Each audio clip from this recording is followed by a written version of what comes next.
Hello students. तो आप सबने मेरे पिछले 4-5 जो भी लेक्चर मैंने अपलोड किए हैं सब देखे होंगे और उसके बाद ही आप सबको ये लेक्चर देखना है। नहीं देखा तो पहले जाकर आप सारे के सारे वो लेक्चर देखिए। आज मैं बहुत ही इंपॉर्टेंट टॉपिक पढ़ाने जा रहा हूँ कुलाम्स लॉ का, जिससे बहुत सारे सवाल आते हैं बोर्ड के अंदर। ये समझ लीजिए ऑन एन एवरेज एक सवाल 2 नंबर 3 नंबर का तो ये प्रिंसिपल जो है टॉपिक जो वो आता ही है और बहुत इंपॉर्टेंट टॉपिक है। और टॉपिक का नाम है सुपर पोजिशन प्रिंसिपल। तो ऐसा नहीं है कि ये टॉपिक आप पहली बार पढ़ रहे हैं, ये टॉपिक आपने ग्रेविटेशन चैप्टर में भी पढ़ा है, वेव्स चैप्टर में भी पढ़ा है, लेकिन यहाँ पर इलेक्ट्रोस्टैटिक्स में सुपरपोजिशन प्रिंसिपल क्या होता है, किस तरह से काम करता है, वो अपन देखेंगे। तो इससे पहले अपन ने देखा था कि कोई भी दो चार्जेस है, मान लीजिए चार्ज है Q0, this is the charge Q0, ठीक है। अब ये चार्ज किसी चार्ज के पास रखा है, मान लो यहाँ चार्ज रखा है Q1, उस पर बात करते हैं, और इनके बीच में जो भी दूरी है तो इन दोनों के बीच में एक फोर्स लगेगा। मान लेते हैं ये नेगेटिव चार्ज है, ठीक है। तो इन दोनों के बीच में क्या लगेगा बेटा, एक फोर्स लगेगा and that force will B K Q1 Q2 upon R²। Coulomb's law से अपन उसका फॉर्मूला या उसका एक्सप्रेशन देंगे।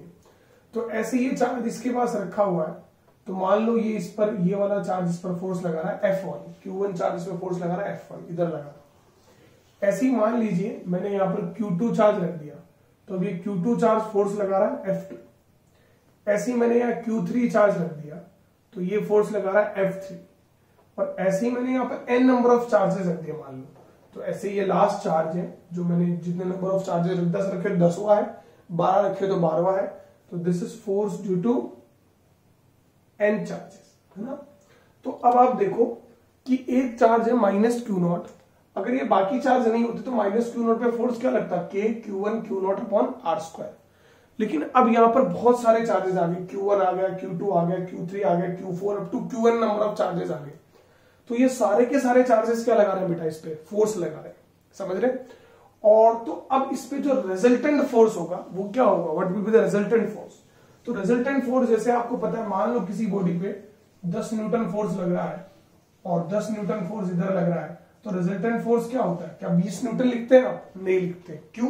क्योंकि डायरेक्ट आप, मैंने बोलो कि रिजल्टेंट फोर्स मतलब टोटल फोर्स, तो टोटल फोर्स ऐसे थोड़ी है कि डायरेक्ट F1 F2 F3 सारे फोर्सेस का सम थोड़ी कर सकते हैं, पर नहीं कर सकते। क्यों नहीं कर सकते? क्योंकि फोर्स कौन सी क्वांटिटी है, वेक्टर क्वांटिटी। कौन सी क्वांटिटी है, वेक्टर क्वांटिटी है। तो जो रिजल्टेंट फोर्स होगा ना, resultant force on charge particle will be the vector sum of all the forces acting on it। Very important है, समझ रहे बेटा। स्टेटमेंट इतना इंपॉर्टेंट नहीं है, लेकिन इसमें न्यूमेरिकल बहुत आते हैं और बहुत इंपॉर्टेंट कॉन्सेप्ट है। इसका मतलब क्या है कि resultant force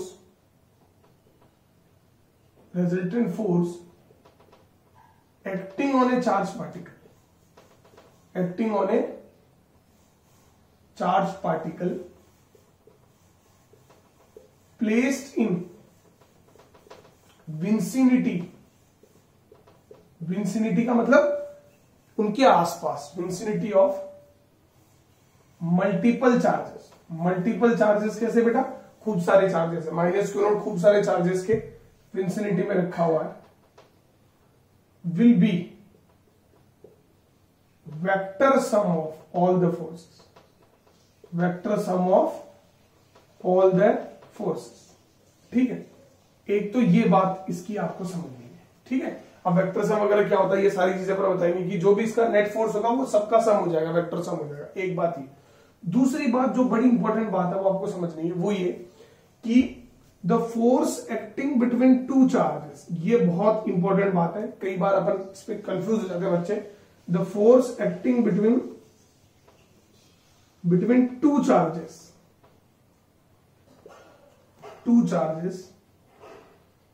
is not affected by the presence of third charge।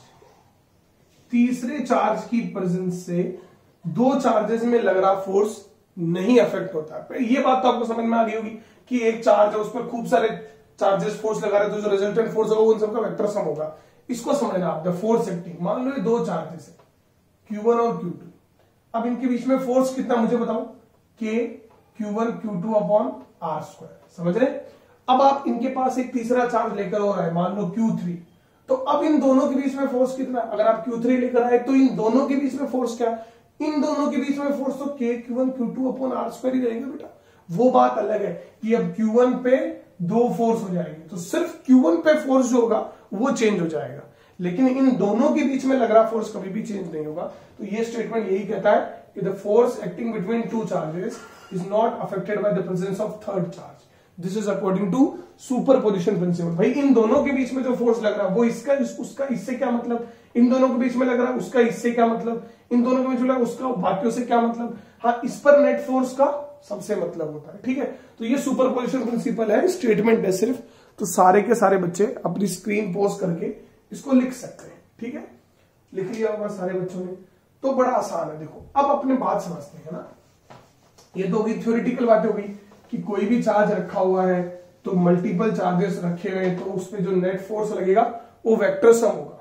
अब आपको पता है कि जैसे मान लो कोई भी चार्ज पार्टिकल, मैं आपको नॉर्मल बता रहा हूं, क्यू, एक फोर्स यहां रखा हुआ है, एक यहां रखा हुआ है, एक यहां रखा हुआ है, तो आप इस तरह से, ठीक है, 3 फोर्स लग रहे हैं या 4 फोर्स लग सकते हैं, 5 फोर्स लग सकते हैं, 6 फोर्स लग सकते हैं। ठीक है, अब बेटा आपको मैं एक बात बताऊं, आपके पास जो फॉर्मूला है वेक्टर सम का, वो कितने वेक्टर्स की वेक्टर सम का फॉर्मूला है? आपके पास triangular law of vector addition है और parallelogram law of vector addition, जो आपने क्लास 11th में पढ़ा था, वो 2 वेक्टर्स के सम का फॉर्मूला है।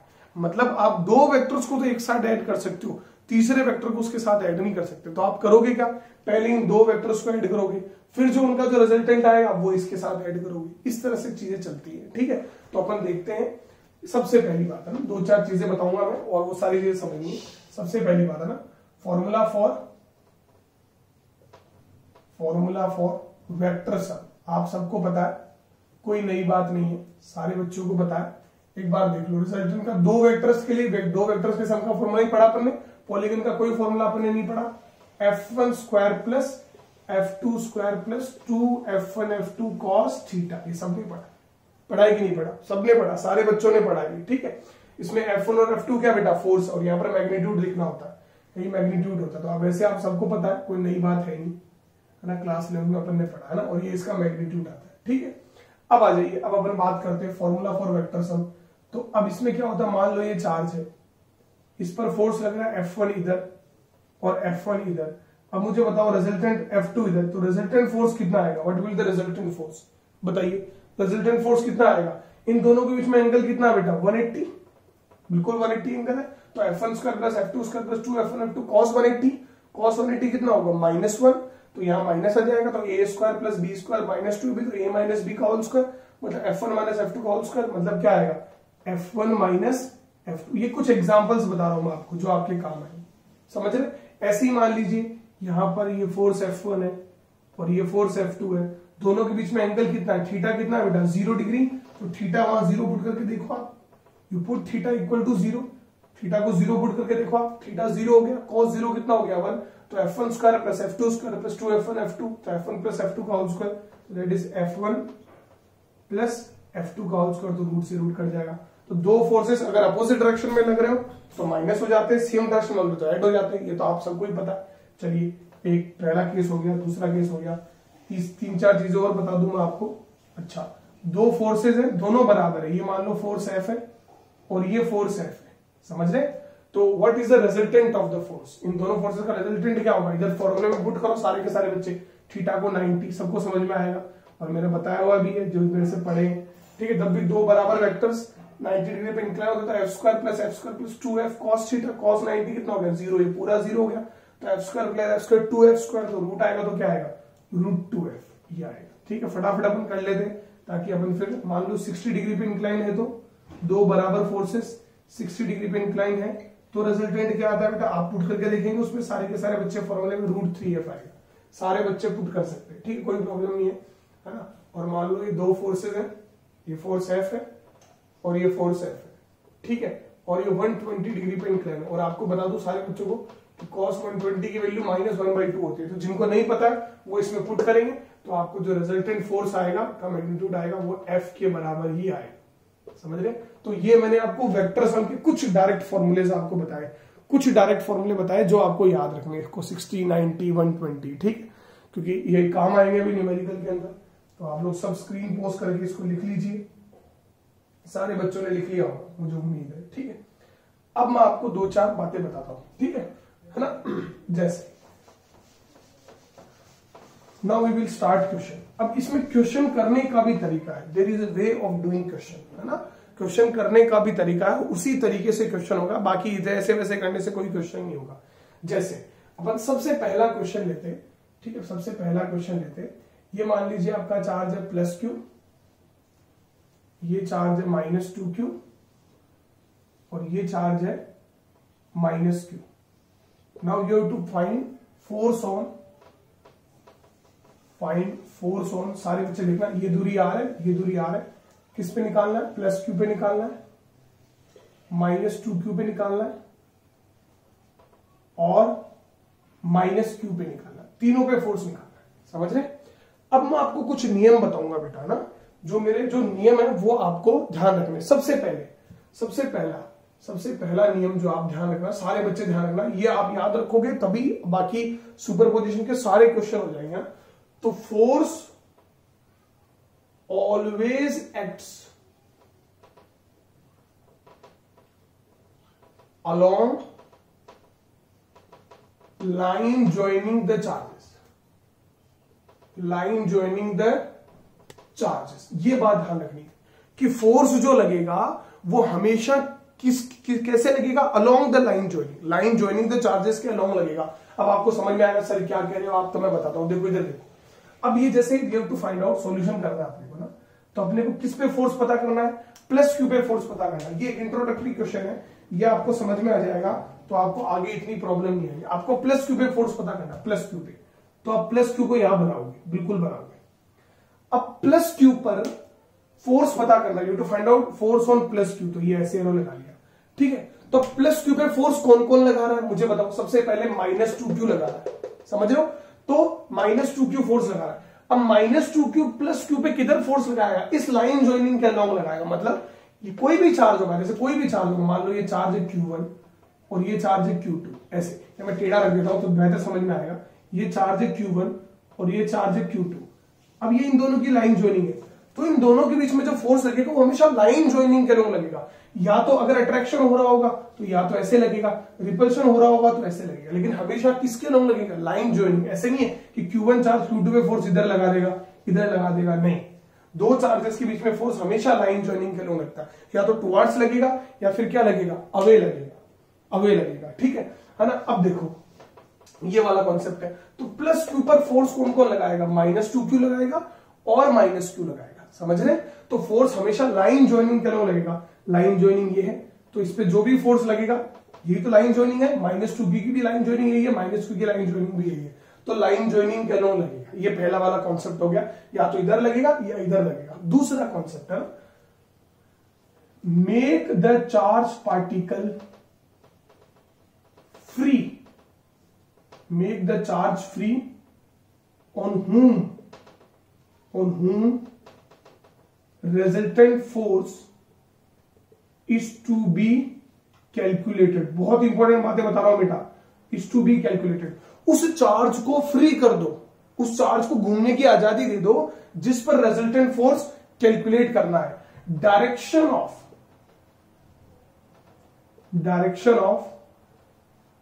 movement of charge particle will give direction of force। बहुत इंपॉर्टेंट बात है, आप सबको पता है कि उस चार्ज पार्टिकल को फ्री कर दो आप, वो जिधर जाएगा उधर फोर्स लग रहा है, सीधी सी बात है। अब जैसे मुझे इस +q पे फोर्स लगाना है, मैं दोनों कॉन्सेप्ट यहां लगाऊंगा, +q पे फोर्स लगाना है, ठीक है, तो लाइन ज्वाइनिंग के अलोंग लगेगा, लाइन बना दी। अब +q को फ्री कर दो, किसके कारण पता करना, -2q। तो -2q +q को किधर भगाएगा, अपने पास बुलाएगा कि अपने से दूर भगाएगा, आप बताओ। अब सिंपल सा जवाब है, अपने पास बुलाएगा कि अपने से दूर भगाएगा बेटा, अपने पास बुलाएगा। ये -2q +q क्या करेगा, अट्रैक्ट, तो ये +q इधर आएगा, क्योंकि +q पे फोर्स पता करना, तो +q को फ्री कर दो तो ये इधर आएगा। तो force on this due to -2q इस साइड हो, कोई प्रॉब्लम नहीं, कोई दिक्कत नहीं। चलो इसका हो गया। अब किसके कारण पता करना है अपने को, -q के कारण पता करना है। किसके कारण पता करना है? -q। तो -q का के कारण +q पे फोर्स पता करना, फोर्स ऑन +q। तो -q के कारण +q पे फोर्स पता करना। तो किसको फ्री करेंगे अपन? +q को। तो +q को फ्री करेंगे तो -q +q को किधर मूव करवाएगा? अपनी तरफ की अपने से दूर। मतलब -q +q को अट्रैक्ट करेगा कि रिपेल करेगा? अट्रैक्ट करेगा। तो अट्रैक्ट करेगा तो +q इधर जाएगा आपका। तो force due to -q, F of -q मतलब फोर्स ड्यू टू -q इधर ही होगा। और फोर्स ड्यू टू -2q भी इधर ही, क्योंकि -2q भी इसको इधर बुलाएगा और -q भी इधर ही बुलाएगा। तो अब इस पे जो रिजल्टेंट फोर्स आएगा, आप देखो मैंने भी बताया था, दोनों फोर्स की डायरेक्शन क्या बेटा? सेम। तो force due to -q plus force due to -2q। तो रिजल्टेंट फोर्स विल भी बताओ क्या होगा? इन दोनों के बीच में -q के और +q के बीच में इन दोनों का फोर्स कितना बताओ? k q² हो जाएगा, q1 q2 और आपको पता है मैग्नीट्यूड लेते हैं, साइन लेते नहीं है, अपॉन दोनों के बीच में दूरी कितनी है? 4r² हो जाएगा। क्यों? क्योंकि दूरी कितनी है? 2r। इन दोनों के बीच में डिस्टेंस कितनी है? 2r। तो 4r² plus k q into ये इन दोनों के बीच में फोर्स, तो q इंटू 2q, तो 2kq² हो जाएगा। अपॉन क्या हो जाएगा? दूरी r² ही है, r²। समझ रहे? अब इसको सॉल्व करेंगे अपन, तो एलसीएम लेंगे आप। तो एलसीएम क्या आएगा बेटा? 4r² एलसीएम आएगा। ठीक है, ऊपर क्या हो जाएगा? सॉल्व करोगे आप 8 हो जाएगा। तो आंसर आएगा 9kq² 4r²। समझ रहे? और ये दोनों फोर्स इधर लग रहे हैं, तो रिजल्टेंट फोर्स की डायरेक्शन भी इधर ही होगी। वेरी सिंपल, कोई प्रॉब्लम नहीं, कोई दिक्कत वाली बात नहीं। तो मैंने जो मेरे कॉन्सेप्ट है ना, force always acts along the line joining the charges. यहाँ लाइन जॉइनिंग वाला इतना तुम्हें समझ मजा नहीं आ रहा होगा उसमें लगाने में, लेकिन दूसरा कॉन्सेप्ट बड़ा इंपॉर्टेंट, लाइन जॉइनिंग आगे बड़ा काम आएगा। ठीक है, जब ट्राइंगल आएंगे तो चलिए ये हो गया। अब अपन बात करते हैं, पोस्ट करके लिख लिया होगा, अब बात करते हैं -2q की। -2q की बात करते हैं। तो -2q पे कौन कौन फोर्स लगा रहा है आप बताओ? सबसे पहले तो लाइन जॉइनिंग यही है, दोनों फोर्सेस की लाइन जॉइनिंग यही है, तो फोर्सेस इधर ही लगेंगे, इस लाइन जॉइनिंग के लोग ही लगेगा। सबसे पहले +q की बात करते हैं। तो -2q पे फोर्स लगा रहे हो तो -2q को आजाद कर दो, यही दूसरा कॉन्सेप्ट कहता है। -2q को आजाद कर दिया। अब +q -2q को किधर भेजेगा? अट्रैक्ट करेगा, रिपेल करेगा? आप बताओ। +q -2q अपने पास बुलाएगा, तो या इस पर फोर्स लगेगा, फोर्स ड्यू टू +q इधर लगेगा। समझ रहे? अब फोर्स ड्यू टू -q किधर लगेगा? ये -q इस -2q को क्या करेगा? अपने पास बुलाएगा कि अपने से दूर? लाइन जॉइनिंग के लोग ही लगना है, तो अपने पास बुलाएगा कि अपने से दूर? रिपेल करेगा तो अपने से दूर। तो मतलब फोर्स ड्यू टू -q भी इधर ही है, क्योंकि -q के कारण -2q इधर मूव करेगा और +q के कारण -2q इधर मूव करेगा। तो दोनों फोर्स दोबारा सेम डायरेक्शन में आ गए। तो resultant force will be f of +q, f due to +q and f due to -q। तो resultant force due to +q बताओ क्या होगा? 2kq² r² बेटा, और -q भी 2kq² r², क्योंकि दूरी तो r और r ही है और साइन अपन लेते नहीं है। तो रिजल्टेंट फोर्स क्या आएगा? 4kq² r²। This is the resultant force और डायरेक्शन यही रहेगी। समझ रहे? तो ये बहुत ही अच्छा है ना? अब सारे के सारे बच्चे ये जो -q पे जो मैंने फोर्स बोला है, ये सारे के सारे बच्चे खुद सॉल्व करेंगे और मुझे कमेंट बॉक्स में बताएंगे कि what will be the answer of force due to -q। -q पे जो फोर्स होगा उसका क्या आंसर होगा, सारे बच्चे बताएंगे। मैं थोड़ा बहुत आपको आइडिया देता हूं आंसर के लिए कि -q को ये -2q इधर भेजेगा, फोर्स ड्यू टू -2q इधर होगा, और फोर्स ड्यू टू +q किधर होगा बेटा? इधर होगा। समझ रहे? क्योंकि +q इसको क्या करेगा? अट्रैक्ट। +q इसको इधर भेजेगा, -2q इसको इधर भेजेगा, क्योंकि माइनस माइनस क्या होता है बेटा? रिपेल होता है। तो मुझे उम्मीद है कि आप सब लोग को समझ में आ गया होगा कि ये फोर्स जो होता है किस तरह से काम करता है। तो बहुत आसान है ना? इस तरह के और बहुत सारी प्रॉब्लम्स है जो आपको नोट्स के अंदर मिल जाएंगे। तो आप लोग नोट्स के अंदर वो प्रॉब्लम्स करना, उससे आपको और समझ में आएगा। तो अब अपन थोड़ा बहुत आगे बढ़ते हैं। ठीक है बेटा, चलिए, है ना? ये तो स्ट्रेट लाइन के लोग, मेरा कॉन्सेप्ट याद रखना, force always acts along the line joining the charges. ठीक है, और make the charge free on हुम FR टू बी कैलकुलेटेड, ये बात ध्यान रखना। ठीक है, चलो अब आपको आपके सामने सवाल है, find FR on small q पे FR निकालो।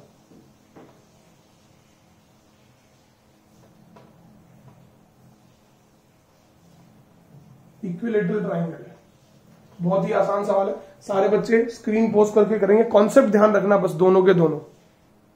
सारे बच्चों ने कॉन्सेप्ट लगाया होगा। मैंने क्या बोला? Find out force on small q। तो अब घूमने के लिए आजाद कौन है? ये स्मॉल q है। और फोर्स हमेशा किधर लगना है, लाइन ज्वाइनिंग के लो। तो ये माइनस क्यू इस पर किधर फोर्स लगाएगा बेटा, इधर लगाएगा। ये लाइन ज्वाइनिंग है इसकी, तो इधर लगाएगा। कितना लगाएगा बताइए, सारे के सारे बच्चे बताइए क्या लगाएगा, k Q Q upon are square, ये लगाएगा, क्योंकि साइन लेना नहीं है। ये माइनस क्यू इस प्लस क्यू पे लाइन ज्वाइनिंग के लो तो अपने पास बुलाएगा। अगर ये आजाद है घूमने के लिए तो माइनस क्यू स्मॉल क्यू को अपनी तरफ खींचेगा, तो that is k Q Q upon are square. तो अब दो बराबर फोर्स है और दोनों कितनी डिग्री पे इंक्लाइन है, 60 डिग्री पे इंक्लाइन है।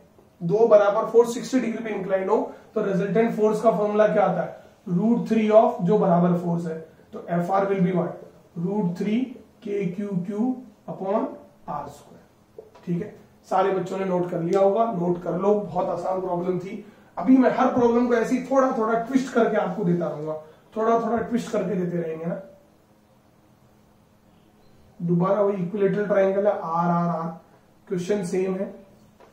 ये चार्ज है प्लस क्यू, ये चार्ज है माइनस क्यू, और ये चार्ज है small q. Now you have to find out the force on small q. Concept वही लगाना है, जिस चार्ज पे फोर्स पूछा है उसको मूव करो, जिस चार्ज पे फोर्स पूछा है उसको मूव करो, बाकी को मूव नहीं करना। जिधर मूव हो रहा है उसके कारण डायरेक्शन और अलोंग लाइन ज्वाइनिंग है। चलो, तो अब देखो बेटा, अब अपन बात करते हैं, सबने ट्राई किया होगा, स्मॉल क्यू पे फोर्स की बात करते हैं। तो प्लस क्यू स्मॉल क्यू को क्या करेगा, ये पॉजिटिव चार्ज है तो अपने पास बुलाएगा कि अपने से दूर, अपने से दूर, क्योंकि रिपल्शन हो रहा है। कितना फोर्स लगेगा, k Q Q upon are square. Very good, ठीक है। ये माइनस क्यू इस प्लस क्यू को क्या करेगा, इधर भेजेगा या अपने पास बुलाएगा, अपने पास बुलाएगा। लाइन ज्वाइनिंग के अलोंग लगता है हमेशा, तो that will be k Q Q upon are square. ठीक है, अब ये एंगल कितना है बेटा, 60 डिग्री। ये पूरा कितना होना चाहिए, पूरा का पूरा यहां से लेके यहां तक कितना होना चाहिए, 180 डिग्री। लेकिन ये 60 हो गया तो ये कितना हो गया, 120 डिग्री। तो अब इन दोनों फोर्सेस इक्वल है, दोनों फोर्सेस बराबर है, और दोनों बराबर फोर्सेस के बीच में एंगल कितना, 120। तो रिजल्टेंट फोर्स कितना होगा बेटा, एफ होता है 120, जब थीटा कितना होता है, 120 डिग्री होता है। तो resultant force will be k Q Q upon are square. और कहां आएगा, बिल्कुल बीच में आएगा, समझ रहे हो, क्योंकि दोनों फोर्स बराबर होते हैं तो रिजल्टेंट फोर्स बीच में आता है। इसका ज्ञान सारे बच्चों को है। ठीक है, चलिए अब और अपन आगे बढ़ते, धीरे धीरे सारी प्रॉब्लम्स अपन करते जाएंगे, है ना, सारे के सारे बच्चे देखते जाएंगे, है ना। वही find out net force on small Q. Net force resultant force बात एक ही है बेटा। ये राइट एंगल ट्राइंगल है, ये दूरी आर है, आर है, ये कितनी होगी, √2r होगी, सीधी सी बात है। ये माइनस क्यू है और ये प्लस क्यू है और ये क्यू है।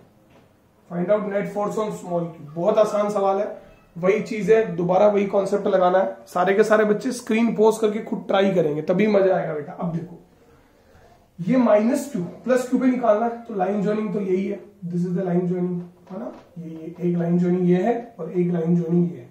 तो अब ये प्लस क्यू स्मॉल क्यू क्या करेगा, रिपेल, तो इधर भेजेगा कितने फोर्स से, k Q Q upon are square. Very good.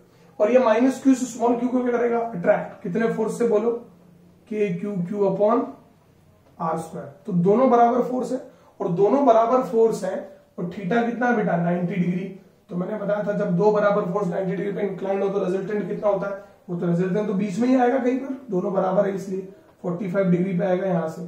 ठीक है, तो वो कितना आएगा बेटा, √2f होता है। तो रिजल्टेंट फोर्स विल बी √2 के Q Q upon are square. ठीक है, बहुत आसान प्रॉब्लम है, no problem, no problem at all. मुझे नहीं लगता कोई प्रॉब्लम है किसी को। ठीक है, चलो अब अगली problem, same question, find out net force on small Q. Question same है, ट्राई किया करो बेटा, खुद जितने ट्राई करोगे सुपरपोजिशन प्रिंसिपल उतना आसान लगेगा आपको। ये सर्कल है,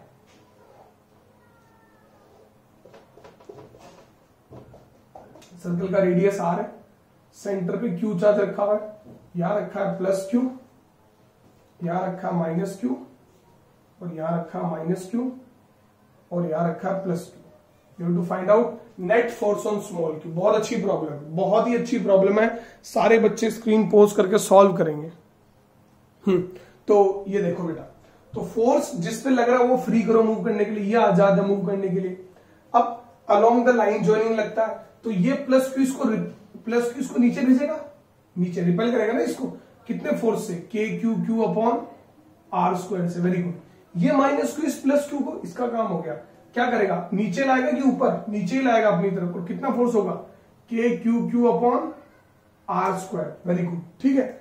अब ये प्लस क्यू इस प्लस क्यू को क्या करेगा बेटा, अपनी तरफ बुलाएगा कि अपने से दूर, जा तो ये घूमने के लिए तो दूर जाएगा, कितने फोर्स से, k Q Q upon are square. Very good. अब ये माइनस क्यू इस प्लस क्यू को अपने पास बुलाएगा कि अपने से दूर, अपने पास बुलाएगा, अलोंग द लाइन जोइनिंग, तो इधर जाएगा k Q Q upon are square. ठीक है, तो अब आप इसको सिचुएशन को देखो, 4 फोर्स है, 4 फोर्स का आप सम एक साथ नहीं कर सकते, 4 को 2 बनाना पड़ेगा, फिर सम होगा, फिर वेक्टर लॉ ऑफ सम।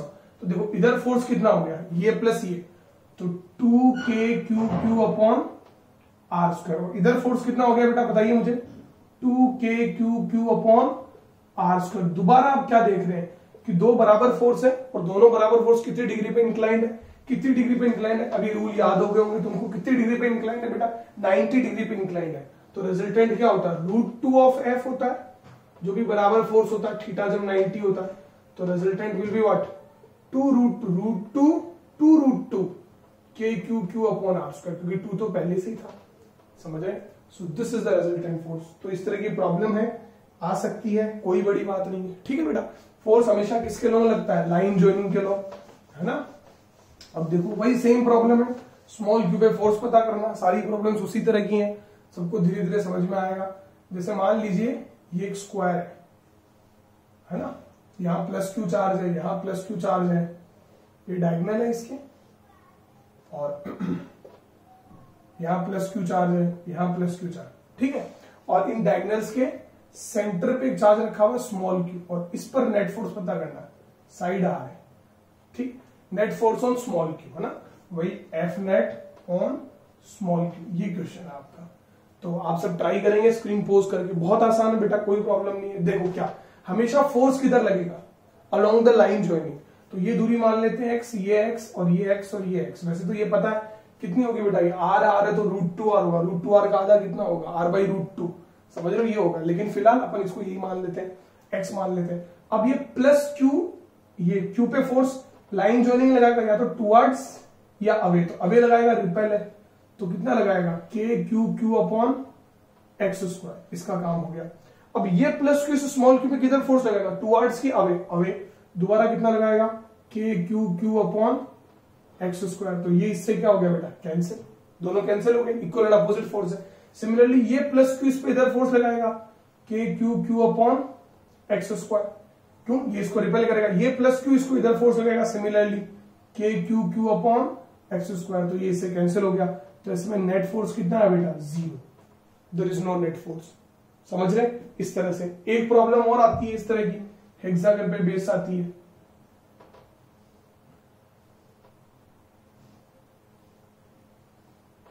ये plus Q plus Q plus Q plus Q plus Q और प्लस क्यू, और ये इस तरह से रेगुलर हेक्सागन। रेगुलर हेक्सागन मतलब समझना, रेगुलर हेक्सागन का मतलब क्या होता है बेटा, ये चार्ज क्यू है, अगर ये दूरी आर है ना, तो सारी साइड्स आर होती हैं, और ये भी सब आर होता है, डायगोनल्स का हाफ जो होता है वो भी क्या होता है बेटा, आर होता है। अब प्लस क्यू पे फोर्स आपको पूछा है, तो दोबारा बहुत ही आसान प्रॉब्लम है इस पे, क्यू चार्ज पे। तो देखो ये वाला इस पे फोर्स लगाएगा इधर, k Q q by r square, और ये वाला फोर्स लगाएगा ऊपर, k Q q by r square, तो ये इससे क्या हो जाएगा, कैंसिल। ऐसे ये वाला इस पे फोर्स लगाएगा नीचे, k Q q by r square, ये वाला इस पे फोर्स लगाएगा ऊपर, तो दोबारा ये कैंसिल। ऐसे ये वाला इस पे लगाएगा, k Q q by r square, ये, और ये इससे लगाएगा जो के क्यू क्यू बाई, तो ये दोनों कैंसिल हो जाएंगे। तो यहाँ पर क्या, पेयर्स बनते हैं, जब भी इस तरह का डायग्राम होता है तो पेयर्स बनते हैं, और आंसर क्या आ जाता है, 0 आ जाता है, ठीक है बेटा। तो बहुत आसान प्रॉब्लम सही, ये तो एनसीईआरटी की प्रॉब्लम भी है, एनसीईआरटी में वैल्यूज के साथ दी हुई है, ठीक है, कोई दिक्कत वाली बात नहीं, बहुत इजी सी प्रॉब्लम, ऐसा कुछ है नहीं उसके अंदर, ठीक है बेटा। चलो अब अपन आगे बढ़ते हैं, नेक्स्ट क्वेश्चन देते हैं आपको। इसी तरह का बेस, आप दो कॉन्सेप्ट याद रखो कि किस पर लग रहा है, अलोंग द लाइन जॉइनिंग लग रहा है, और किस तरह से लग रहा है ये आपको देखना है, ठीक है। तो नेक्स्ट क्वेश्चन देते हैं आपको,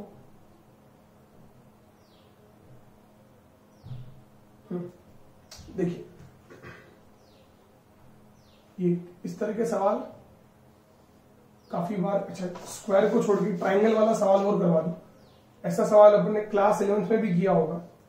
ये चार्ज क्यू है, ये चार्ज क्यू है, ये चार्ज क्यू है, और ये सेंट्रॉइड है, क्या बेटा, ये सेंट्रॉइड है, और इक्विलेटरल ट्राइंगल है आर आर आर, और सेंट्रोइड पे चार्ज रखा हुआ स्मॉल क्यू, इस पर नेट फोर्स पता करना है। ठीक है, ये अपना 11th में भी अपन ने इस तरह का सवाल काफी बार किया है ना, we have done many questions. तो देखो क्या है, जैसे ये है Q और ये है Q और ये है Q, हमेशा फोर्स लाइन जॉइनिंग के लॉन्ग लगेगा, तो इस Q के कारण इस पर स्मॉल q पे फोर्स कहां लगेगा, नीचे। मान लो ये x है, x है, x है, कितना लगेगा, k q q upon x square, समझ रहे इसका। ये Q इस पर रिपेल करेगा तो लाइन जॉइनिंग तो अवे लगेगा, तो ऐसे लगेगा, कितना लगेगा, k q q upon x square. Very good.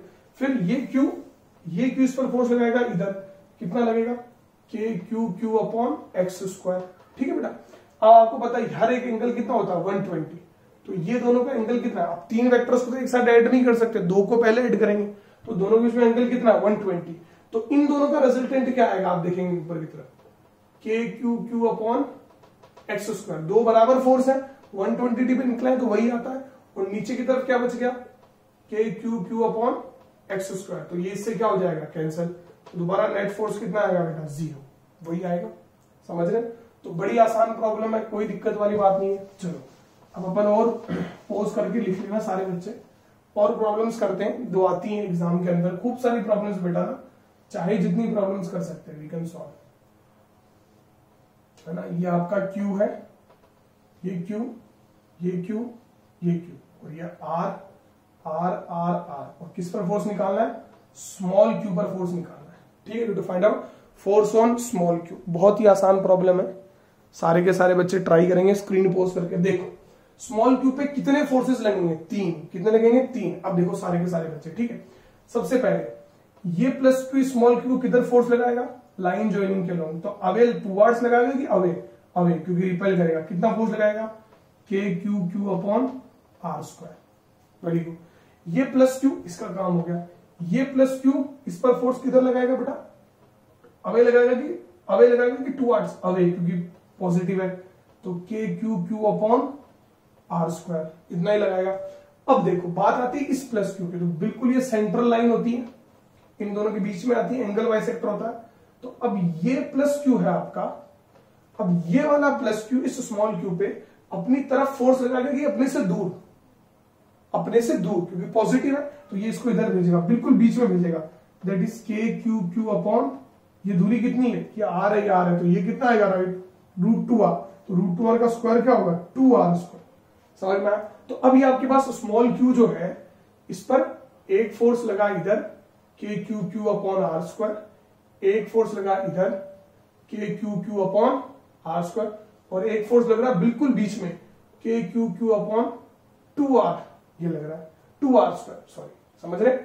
अब आप देखो तीन फोर्सेस हैं, तीन फोर्सेस को आप सॉल्व नहीं कर सकते, पहले दो फोर्सेस को सॉल्व करो।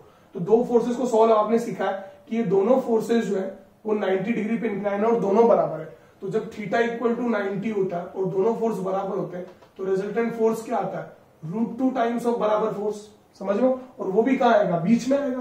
तो इन दोनों का रिजल्टेंट अब कहां आ जाएगा, ये पहले से ही कितना फोर्स है, इन दोनों का रिजल्टेंट बिल्कुल बीच में आ जाएगा, और कितना आएगा इन दोनों का, ये एरो लगाना, दोनों को सॉल्व कितना आएगा, √2 times of k q q upon r square, यही आएगा। समझ रहे। तो अब k q q upon 2r square तो पहले ही था, इन दोनों का रिजल्टेंट जो है वो और आ गया बीच में, कितना, √2 टाइम्स ऑफ देम। तो अब जो नेट फोर्स आएगा वो कितना आएगा, k q q upon r square plus √2 k q q upon r square. तो कॉमन क्या जाएगा बेटा, k q q upon r square, board में आया हुआ सवाल है बेटा, √2 + 1, this is the net force. बहुत आसान प्रॉब्लम है, कुछ भी नहीं है, ऐसी कोई दिक्कत नहीं है प्रॉब्लम के अंदर। ठीक है बेटा, तो सारे बच्चे इसको ट्राई कर सकते हैं। ठीक है, चलिए अब आपको थोड़ा सा सवाल डिफरेंट देते हैं, और डिफरेंट सवाल में क्या देते हैं, सारी चीजें सेम है, ऑल आर सेम। मैं यहां पर चार्ज -q कर देता हूं, नाउ यहां भी चार्ज q है, क्वेश्चन सेम है, मैंने वहां चार्ज -q कर दिया। अब आपको सॉल्व करके बताना है कि what is the net force on small q, small q पे नेट फोर्स कितना है। तो कोई प्रॉब्लम नहीं, सबने पोज करके सॉल्व किया होगा। तो देखो ये चार्ज q है, दोबारा ये इस पर फोर्स लगाएगा कितना, k q q upon r square, ये इस पर फोर्स लगाएगा कितना, k q q upon are square. अब ये -2 इस स्मॉल क्यू पे फोर्स कहां लगाएगा, टुवर्ड्स लगाएगा कि अवे, हमेशा फोर्स तो लाइन ज्वाइनिंग के लिए लगेगा, ये तो कंफर्म है, ये तो मैंने आपको बता दिया। अब अपनी तरफ लगाएगा कि अपने से दूर, अपनी तरफ लगाएगा क्योंकि नेगेटिव है, तो फोर्स लगाएगा इधर, कितना, के क्यू क्यू अपॉन, ये दूरी कितनी है, √2r, यही तो है, तो √2r का स्क्वायर क्या होगा, 2r स्क्वायर। ठीक है, तो अब सिचुएशन क्या हो गई यहां पर, सिचुएशन ये हो गई कि के क्यू क्यू आर स्क्वायर, और अब जो दूसरा फोर्स लग रहा है वो इस तरह से लग रहा है, के Q Q upon 2r square, ऐसे लग रहा है। ठीक है, तो अब इन दोनों का जो रिजल्टेंट है, इसका और इसका दोनों बराबर है, और दोनों 90 पर है, ये दोनों बराबर है, और दोनों 90, इन दोनों का रिजल्टेंट कहां आएगा, यहां पर, और कितना आएगा, √2 के Q Q upon are square. समझ में आया, तो एक फोर्स इधर है और एक फोर्स इधर है, समझ रहे हो, इन दोनों में से बड़ा कौन है, यही बड़ा है। ठीक है, अब बचे क्या, दो फोर्स ही तो बचे, दो फोर्स ही तो बचे बेटा, एक फोर्स बचा, इसको सॉल्व करो, दो फोर्स बचे, इस पर स्मॉल क्यू पर एक फोर्स इधर लग रहा है और एक फोर्स इधर लग रहा है, इधर लग रहा है √2 के Q Q upon are square और k Q Q upon 2r square. तो आप क्या करोगे, यहां पर क्या आ जाएगा, अब यहां पर क्या आ जाएगा, यहां पर आ जाएगा √2 के Q Q upon are square minus K Q Q upon 2r square. समझ रहे हो, दो फोर्स जब अपोजिट डायरेक्शन में तो इस तरह से हो जाता है, तो k Q Q upon are square common आ जाएगा। ठीक है, और यहां पर क्या आ जाएगा बेटा, √2 माइनस 1/2। हो सकता है पिछले वाले सवाल में मैंने कुछ कैलकुलेशन एरर कर दियो लास्ट में कॉमन लेने में, तो ध्यान रखना, हो सकता है ये इसका आंसर आ जाएगा। ये सीबीएसई 2018 में आया हुआ, तो ऐसे खूब सारे सवाल आते रहते हैं। अब ये सुपरपोजिशन की प्रॉब्लम्स पूरी नहीं हुई है, टाइम हो गया, काफी ज्यादा लंबा लेक्चर बन जाएगा, नहीं तो अपलोड ही नहीं होता यूट्यूब पे इतना बड़ा, फिर मोबाइल से कंप्रेस करना रहता है, बहुत सी प्रॉब्लम्स रहती हैं, तो इसलिए और सुपरपोजिशन प्रिंसिपल्स पे और प्रॉब्लम्स है, मैं और प्रॉब्लम्स कराऊंगा। एनसीईआरटी में जो प्रॉब्लम्स है वो भी आप सॉल्व करें, एग्जाम्पल है ना, और एक्सरसाइज की प्रॉब्लम्स है वो सब भी आप सॉल्व करेगा। और बेटा पूरा वीडियो देखा करो, पिछले वीडियोस भी अगर किसी ने नहीं देखे तो पूरा वीडियो देखा करो शुरू से लेकर लास्ट तक, तभी उस वीडियो का रश जो है वो आपको फील होता है। ठीक है बेटा, थैंक यू।